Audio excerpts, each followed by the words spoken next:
सैलाब है। तो मैं मुकस्सिरीन के मुकाबले में मुझे तन्हाई का एहसास है, मुझे इससे कोई फर्क नहीं पड़ता। जिसके सर पर महदी फातिमा हो उससे क्या फर्क पड़ता, कायनात एक तरफ हो, उससे कोई फर्क नहीं पड़ता है मुझे। तो मगर ये सफा दे दे इंटरनेट पर, सफा 229 इराक की तरफ मौला हुसैन की रवानगी, किताब नफसल महमूम। रिवायत अहम है। रिवायत क्या है अब आप सुन लीजिए। रिवायत यह है, अब तक आपने सुना, एक और सलवात भेजिएगा।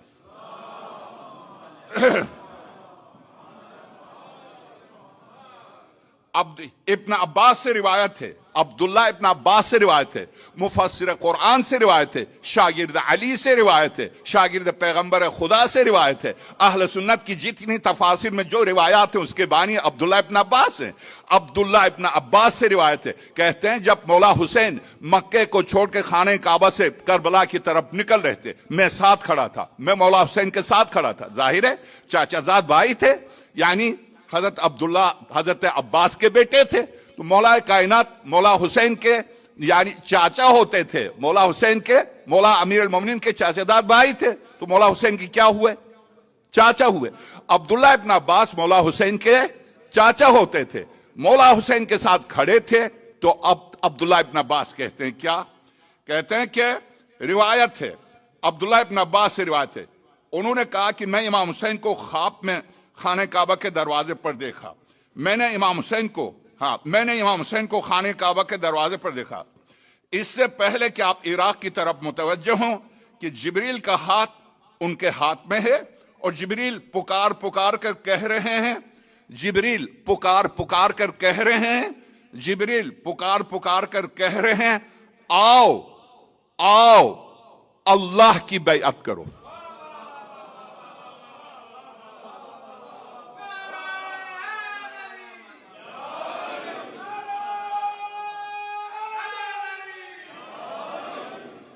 मैं सवाल करता हूं मुसलमानों से, मजलिसी ने यह रिवायत नकल की है, सैयद हाशिम बहरानी ने यह रिवायत नकल की है, शेख अब्बास कुमी ने यह रिवायत नकल की है, अल्लामा हिल्ली ने यह रिवायत नकल की है, इन उलमा बुजुर्गवारों ने रिवायत नकल की है। क्या ये तौहीद शिनास नहीं थे?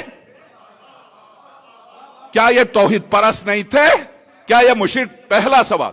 दूसरा सवाल ये, जिब्रील अमीन वही कहां से लेकर आता था? क्या अल्लाह शिनास भी नहीं हुआ था जिब्रील? कहां से वही लेकर आता था? जो वही इलाही लेकर आता है उसकी निगाहों में अल्लाह खड़ा है हुसैन की सूरत में। ए बंदगान खुदा, यह रिवायत मजलिसी ने नकल की है, यह रिवायत शेख अब्बास कुमी की है। मैं जेब से कोई एक लफ्ज भी जेब से कह दूं, मुझ पर लानत, और जो इन हकायक को सुनने के बावजूद न माने उस पर भी लानत बेशुमार। दुरुस्त है, ये वो हकायक हैं, इन हकायक को कैसे आप छुपा सकते हैं? आप अपने गलत अकीदे को मजहब का रंग देते हैं। 85 साल दौरा बनवा मैंने क्या किया, इसीलिए मैं मैसम तम्मार के हुकूक को अदा करने, आज हजरत हौर पर मसाइब होंगे, मगर आप यकीन जानिए हौर से पहले जिंदगी भर जिन्होंने, हौर ने तो करबला में आकर मौला हुसैन का साथ दिया, मगर जिन्होंने पूरी जिंदगी अली की गुलामी में गुजारी, हुजर इब्न अदी है, तिरमा इब्न अदी है, सासा इब्न सोहान है, जैद इब्न सोहान है, और इसी तरह रुशैद हैं जिनका कल मुख्तसर सा जिक्र हुआ, मैसम तम्मार है। इनका हक बनता है जो वाकई करबला से 10 दिन पहले शहीद हुए हैं। ये वो हैं जो विलायत अली पर इन करबला से पहले शहीद हो चुके, 10 दिन पहले। इनका भी मेरी गर्दन पर हक है। इसीलिए इस बुजुर्गवार ने वाकई करबला से पहले एक एक का, रुशैद का खास तौर से कल मैंने जिक्र किया। कौन है रुशैद? यानी बैठा हुआ मजमे में नजर नहीं आता है, जा रहा मजमे से नजर नहीं आता है, आ रहा मजमे में नजर नहीं आता। क्या बात है?